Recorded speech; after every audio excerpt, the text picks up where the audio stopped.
बिस्मिल्लाहिर्रहमानिर्रहीम। शुरू अल्लाह के नाम से जो बड़ा मेहरबान और निहायती रहम करने वाला।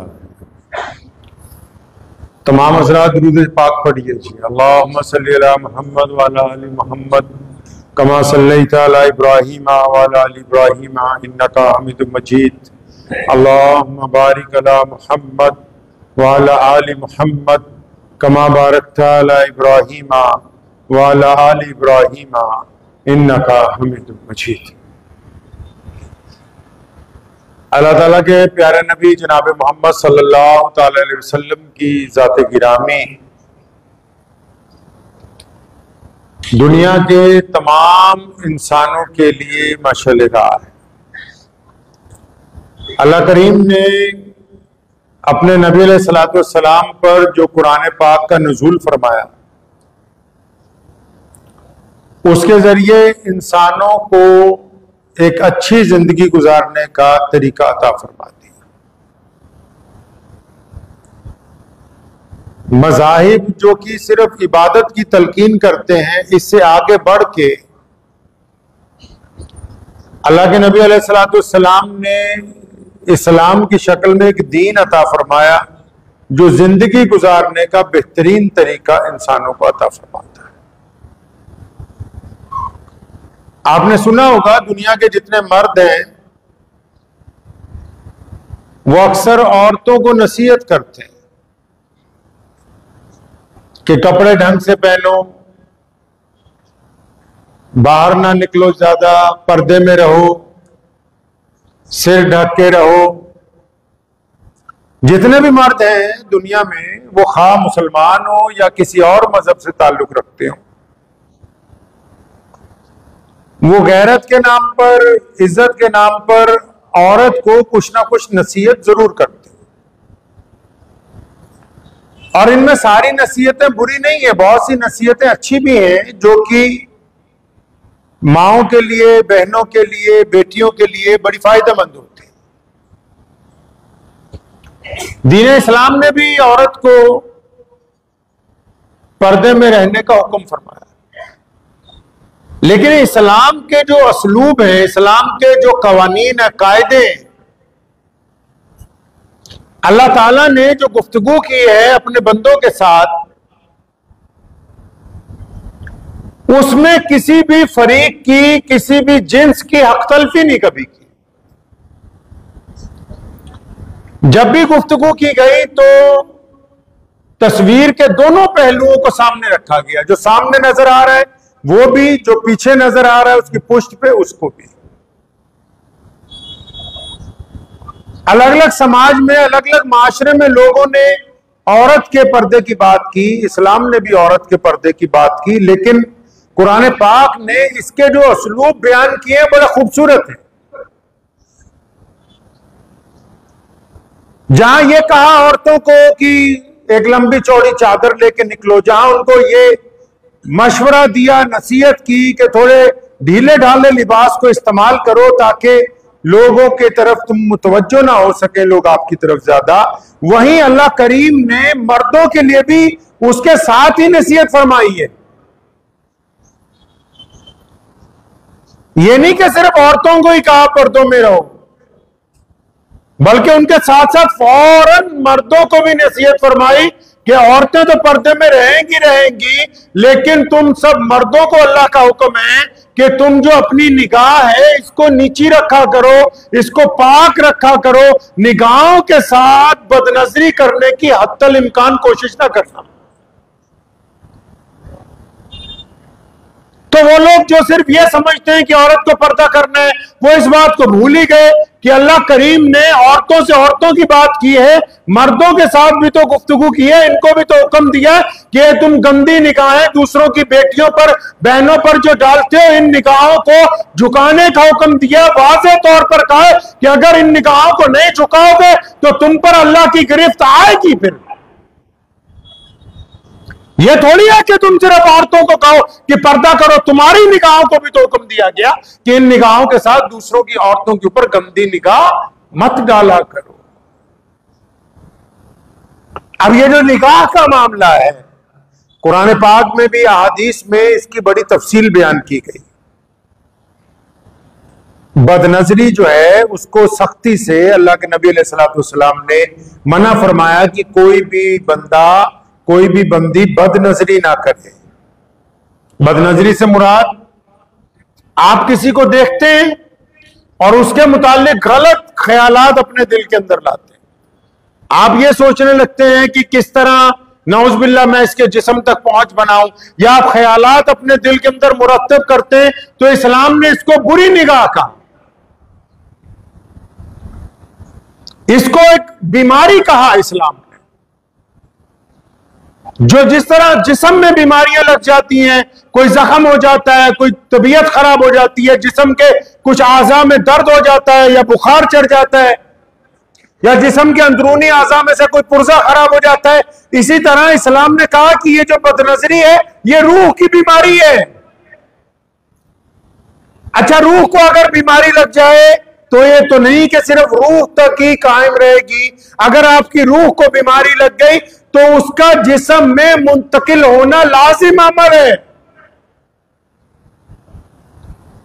अब एक बंदा सारा दिन बदनजरी करता है, बाहर सड़क पे खड़े हो जाते हैं लोग दूसरों की बहनों को, बेटियों को देखने के लिए। आप अंदाजा लगाएं, आपकी बहन बेटी सड़क से गुजरती हो और वहां कोई खड़ा हुआ देखता हो तो आपको कैसा लगे? क्या आपको उस वक्त गुस्सा नहीं आता? नाराजगी का इजहार नहीं आप करते?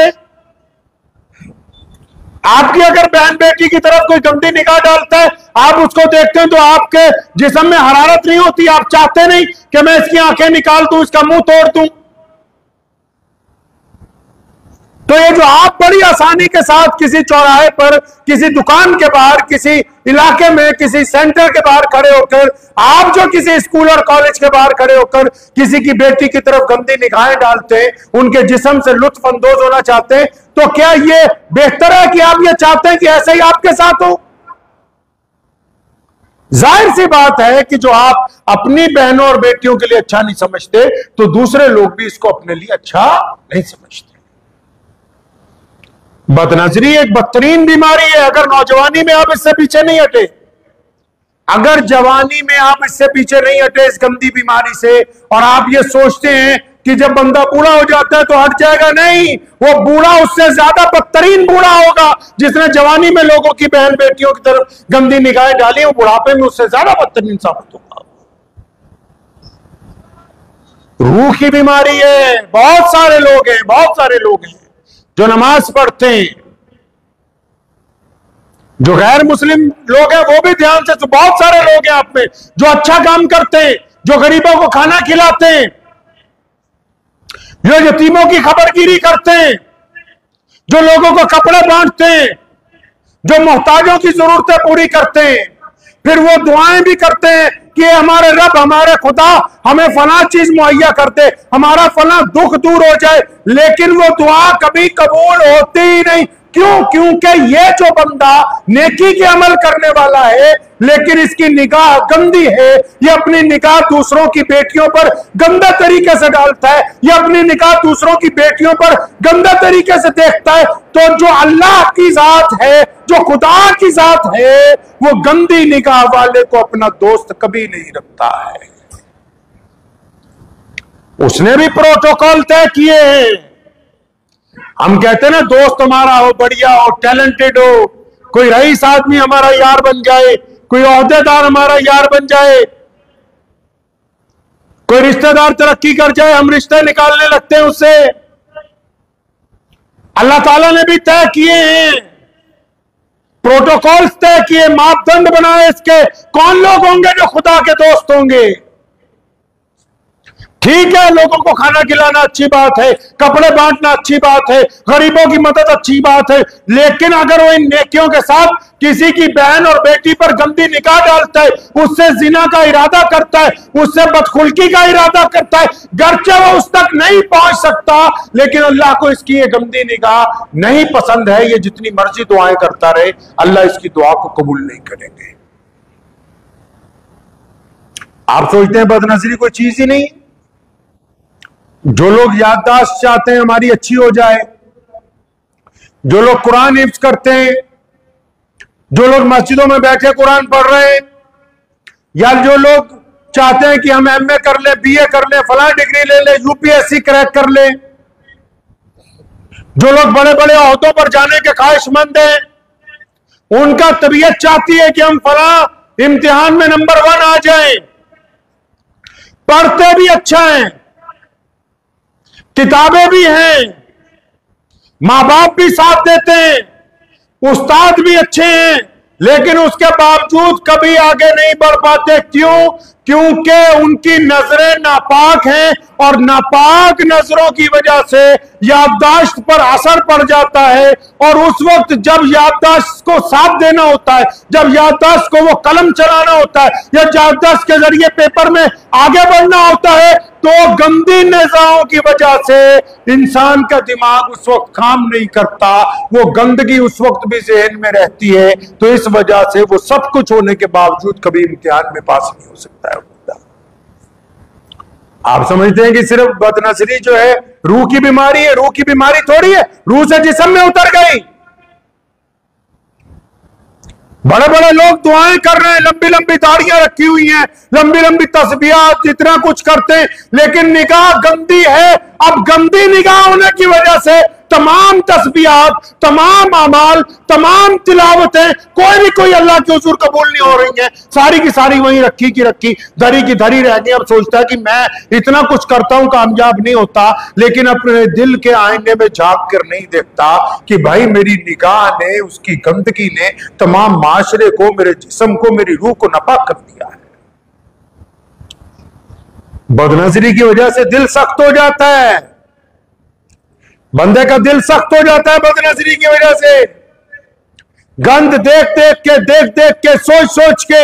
अब बदनजरी अकेले मर्द ही थोड़ी करते हैं, तुम भी सुनो, सिर्फ मर्दों की निगाहें गंदी नहीं है, औरतें भी इस बीमारी में मुब्तला हैं। अगर मर्द किसी पर गंदी निगाह डाले वो भी गुनहगार है, अगर औरत किसी मर्द पर गंदी निगाह डाले वो भी गुनहगार है। उसको भी तो चाहिए कि अपनी निगाह गंदी ना डाले किसी के बेटे पर, किसी के भाई पर, किसी के बाप पर। अगर आपकी निगाहें नापाक हो गई तो फिर पूरा जिस्म नापाक है। जिस तरह बाहर से वजू करते हैं और जिस्म पाक नजर आता है, इसी तरह जब तक निगाह पाक नहीं होगी अंदर का वजू नहीं हो सकता। निगाह की पाकी निहायत जरूरी, इसको आप बिल्कुल नजरअंदाज नहीं कर सकते। सालिबा रज़ियल्लाहु ताला नबी अलैहि सलाम ने फरमाया किसी औरत की तरफ एक निगाह पड़ जाए तो कसदन दोबारा ना देखे। कसदन समझते हैं? अब हम जा रहे हैं रास्ते में, किसी की मां बहन बेटी जा रही है, अब निगाह पड़ गई तो कोई बात नहीं, अगर आप कसदन दोबारा देखेंगे। कई बदबख्त ऐसे हैं ना, घर तक पहुंचाने जाते हैं, जब तक औरत नजर आती रहेगी बदबख्त उसको देखते ही रहेंगे। तो सालिबा रज़ियल्लाहु अन्हा को भी यह फरमान पहुंचा कि प्यारे पैगंबर अलैहिस्सलाम ने हुक्म जारी कर दिया कि दूसरी निगाह किसी औरत पर नहीं डालनी। तो अचानक एक जगह से गुजर रहे थे, खातून सामने आई, उन्होंने निगाह हटा ली। अचानक दोबारा उसको देख लिया। दोबारा जब देखा तो जब निगाह हटी तो इस्तग़फ़ार पढ़ते हुए रोने लगे। किस बात पर? कि प्यारे पैगंबर अलैहिस्सलाम ने फरमाया कि किसी के ऊपर, किसी औरत पर दूसरी निगाह कसदन नहीं डाल।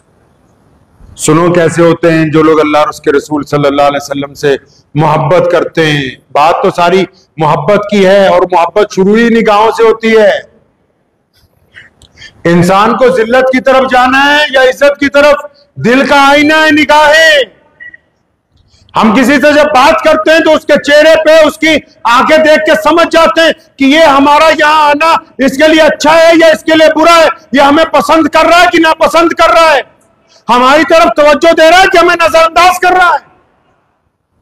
आंखें इंसान के दिल का आईना है, उसके दिल का हाल बयान करती हैं वो, कि बंदा कहता क्या है। चाहे वो जुबान से ना भी बोले, हम लोग उसका चेहरा और आंखें देख के समझ नहीं जाते कि हमारे आने पे मुंह बना लिया, या हमारे आने पर खुशी का इजहार हुआ, हमारे आने पर आंखों में चमक आ गई, या हमारे आने पर आंखों से आंखें मिला ही नहीं रहा।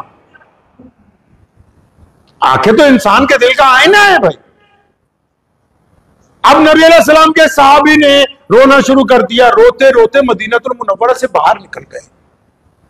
किस बात का गम लग गया कि प्यारे पैगंबर मोहम्मद अलैहिस्सलाम ने फरमाया कि किसी औरत की तरफ दूसरी निगाह नहीं डाल। चलते चलते जंगल में पहुंच गए, रो रहे हैं। रात हो गई, दिन गुजरने लगे। कहा यहाँ 1 महीने की गैर हाजिरी है मदीना मुनव्वरा में। नबी अलैहिस्सलाम ने पूछा भी कहाँ है, तो किसी ने कहा या रसूलुल्लाह सल्लल्लाहु अलैहि वसल्लम वो तो आजकल मदीने में होता ही नहीं, फलां जंगल में है, और जब भी कोई मिला है तो बस सालिबा रो रहा है, बताता भी नहीं कुछ क्या हुआ।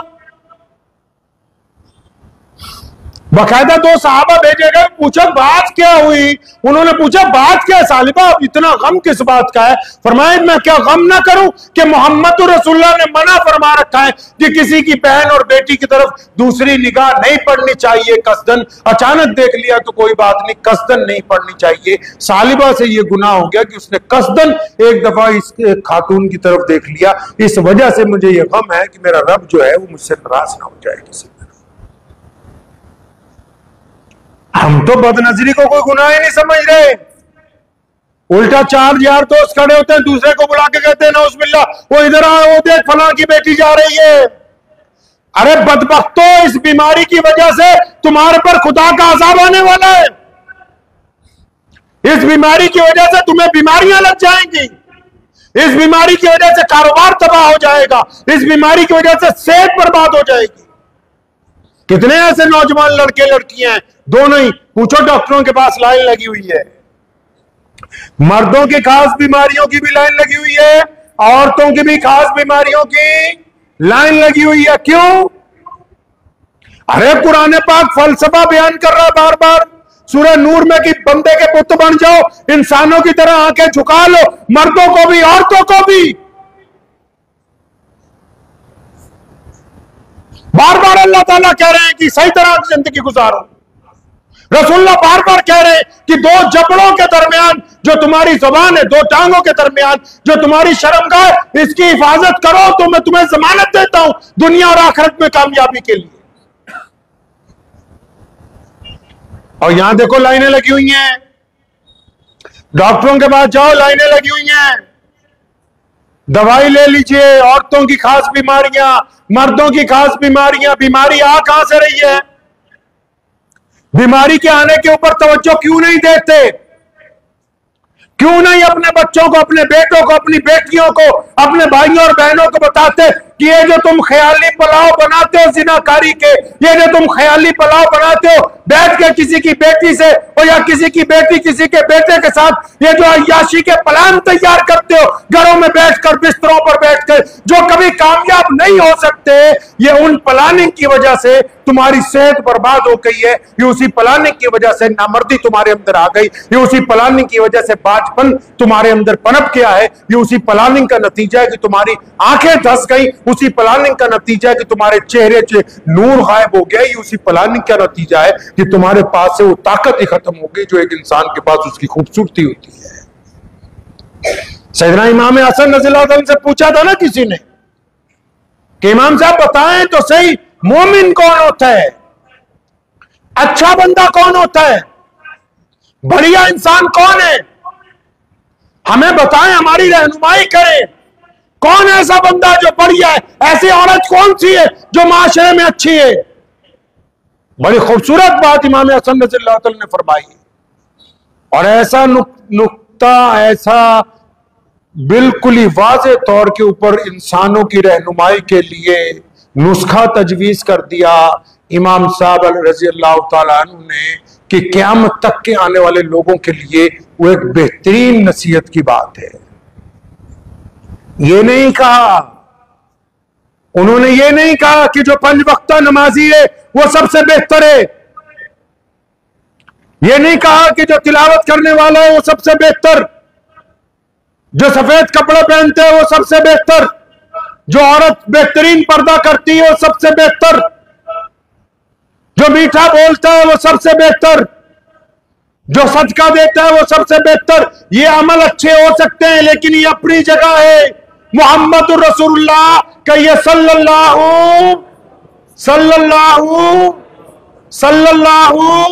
आवाज नहीं आई, सल्लल्लाहु मोहम्मदुर रसूलुल्लाह सल्लल्लाहु अलैहि वसल्लम के नवासे इमाम हसन फरमाते हैं कि कान खोल के सुन लो कि बेहतरीन मर्द, बेहतरीन औरत, बेहतरीन बेटा, बेहतरीन बेटी, बेहतरीन कारोबारी, बेहतरीन नमाजी वो है जो जाहिरी तौर पर अच्छा नजर आता है, उसको हम बेहतरीन नहीं कहते। इमाम साहब फरमाते हैं कि जिसकी तन्हाई पाक है वो तुम में से सबसे ज्यादा बेहतरीन है।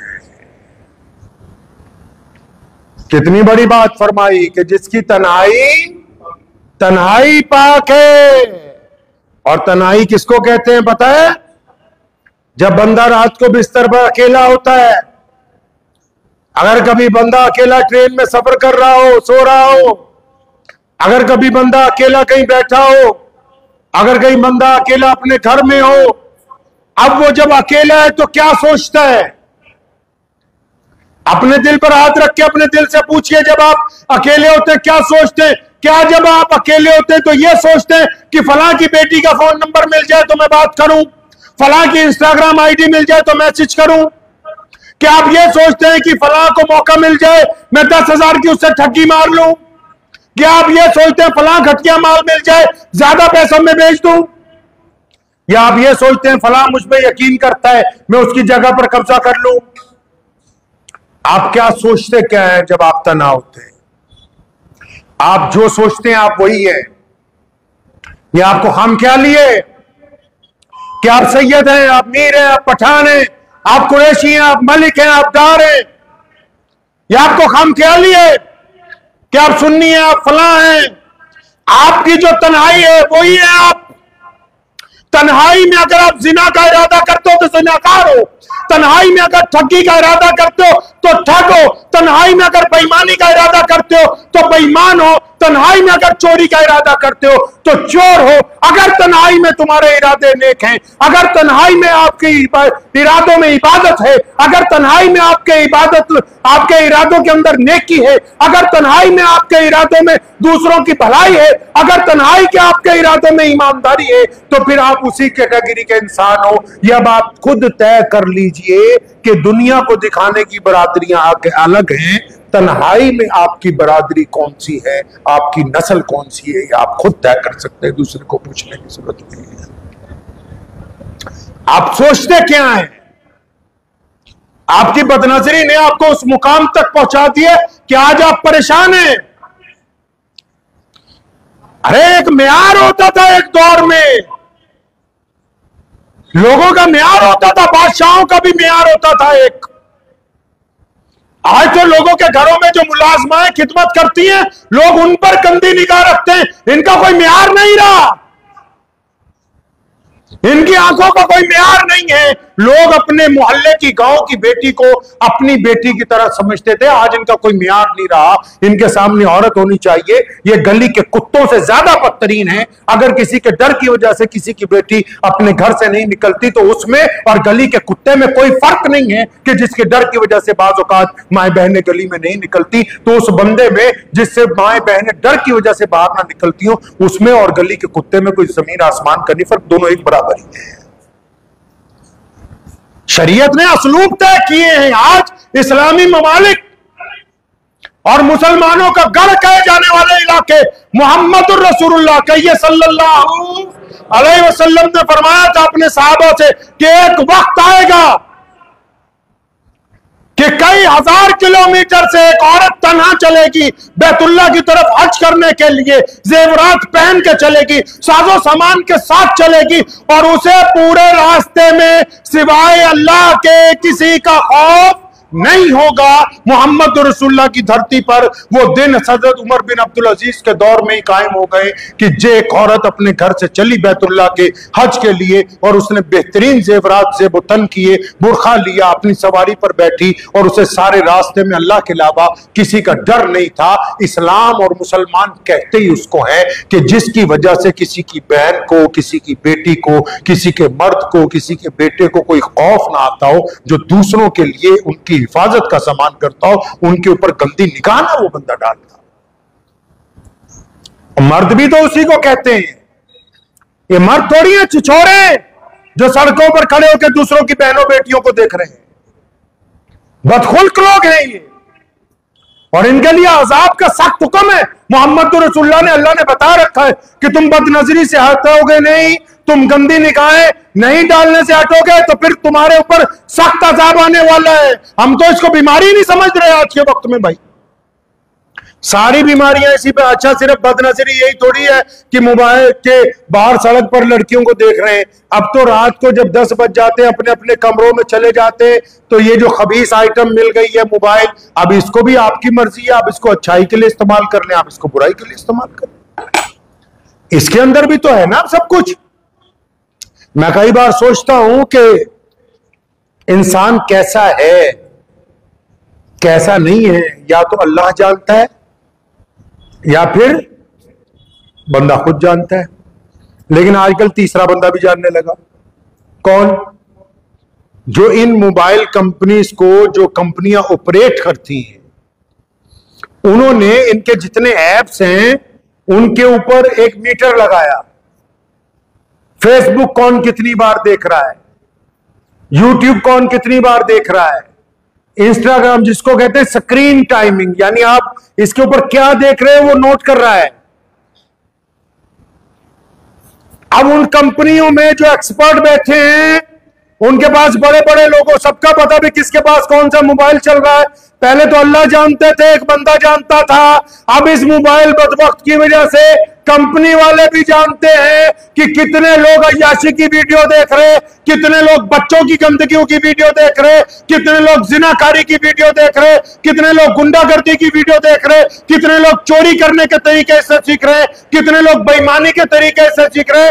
अब उनको भी कंपनी में बैठे हुए पता लग रहा कि फला है, फला मोहल्ले में ज्यादा कौन सी कौम, कौन सी नस्ल जो है वो इसको इस्तेमाल कर रही है। तभी तो डाटा तैयार कर रहे हैं कि फला लोगों को फला चीज की ज्यादा जरूरत है, वो इनके माशरे में बिकेगी, उसको बेचो। अगर अपने दिल के आपको आईना ही देखना हो, अपना आईना ही देखना हो कि मैं कैसा हूं, तो अपने मोबाइल की गूगल में जाके इसकी हिस्ट्री खोलो। हिस्ट्री में आपको पता लगेगा आपने हफ्ते में कितनी बार गंद देखा है, कितनी बार अय्याशी की है आंखों से। अब ये बदनजरी सिर्फ यही तो नहीं कि सड़क पर होती है, अब तो जेब में डाल के घूम रहा है बंदा, अब तो जेब में डाल के फिर रहा है। आपकी पाकीज़गी की गवाही आपका तो मोबाइल भी देता है ना।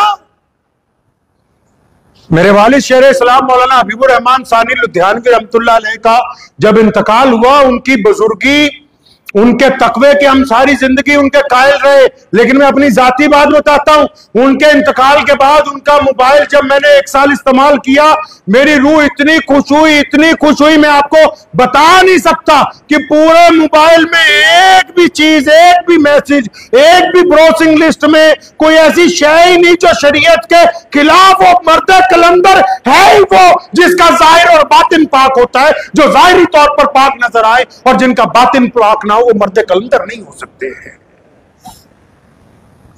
वो नहीं अच्छे इंसान हो सकते। ये भी तो गवाही दे रहा है ना मोबाइल आज के दौर में। कभी आपने सोचा है कि जिन लोगों के इंतकाल के बाद उनके मोबाइल उनके बच्चों को मिलेंगे, उनके दोस्तों को, घर वालों को मिलेंगे, तो कितनी शर्मिंदगी होगी अगर वो अच्छे ना हो। कभी आपने सोचा इस बारे में कि ये जो बदनजरी हम मोबाइल के जरिए कर रहे हैं, कल को क्या जवाब? अल्लाह के आगे तो शर्मिंदा होंगे ही होंगे, अपने माशरे में भी शर्मिंदा हो जाओगे। कुरान पाक को समझिए, ये सिर्फ इबादतों की किताब नहीं है। देखिए, एक आयत में अल्लाह ने पूरी इंसानियत के जीने का ढंग बयान कर दिया। सिर्फ इतनी सी बात कही है, औरतों को कहा कि तुम पर्दे में रहो, मर्दों को सिर्फ एक नुक्ते में समझा दिया कि अपनी निगाहें झुका लो। अब अल्लाह जानते, निगाह झुकी होगी तो पाक होगी, निगाह झुकी होगी तो ईमानदार होगी, निगाह झुकी होगी तो ये सेहतमंद होगा, निगाह झुकी होगी तो याददाश्त अच्छी होगी, निगाह झुकी होगी तो दिल ताकतवर होगा, निगाह झुकी होगी तो कारोबार में बरकत होगी, निगाह झुकी होगी तो नीयत के अंदर अच्छाई होगी। अगर ये निगाहें गंदगी से उठ गई तो तमाम का तमाम मामला इसका खराब हो जाने वाला है। झुका के रखेंगे इंशाअल्लाह। अपनी अपनी निगाह को झुका के रखना है इंशाअल्लाह ताला। और दूसरे की बेटी को अपनी बेटी समझना है, दूसरे की बहन को अपनी बहन समझना है। निगाह, जब तक आपको यह एहसास नहीं होगा कि बदनजरी की वजह से सब कुछ तबाह हो रहा है, तब तक आप निगाह झुकाने वाले हैं नहीं। एक मियां साहब ने समझाया अपने बच्चे को कि बेटा निगाह झुका के चलना। कहने लगा अब्बा कैसे? उन्होंने उसको एक प्याले में दूध दिया प्लेट में रख के, फरमाया जा घर तक ले जा दुकान से, लेकिन ये छलके नहीं। अब वो लेके गया घर तक तो कई बार वो छलका प्लेट में दूध गिर गया। तो फिर आया, कहता अब्बा छलकता है। कहता ठीक है। तो दोबारा दूध प्याले में डाला, प्लेट पकड़ाई और अपने गुलाम को कहा दुर्रा लेके इसके पीछे पीछे चलना, जहां दूध छलके तो एक दुर्रा इसके मारना,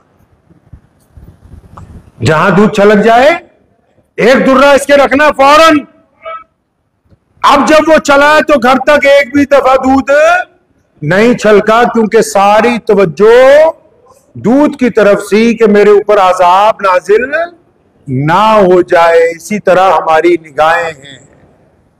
अगर तो आपके दिल में अल्लाह की मोहब्बत है, अगर आपके दिल में अल्लाह का खौफ है, अगर आप रसूलुल्लाह सल्लल्लाहु अलैहि वसल्लम से मोहब्बत करना चाहते हैं, अगर नबी अलैहि सलाम की मोहब्बत का आप इजहार करना चाहते हैं अपनी जिंदगी में, तो आपको अपनी निगाहें झुका के रखनी होगी। पंजाब में एक बहुत बड़े बुजुर्ग गुजरे, उनका नाम है बुल्ले शाह रहमतुल्लाह अलैह।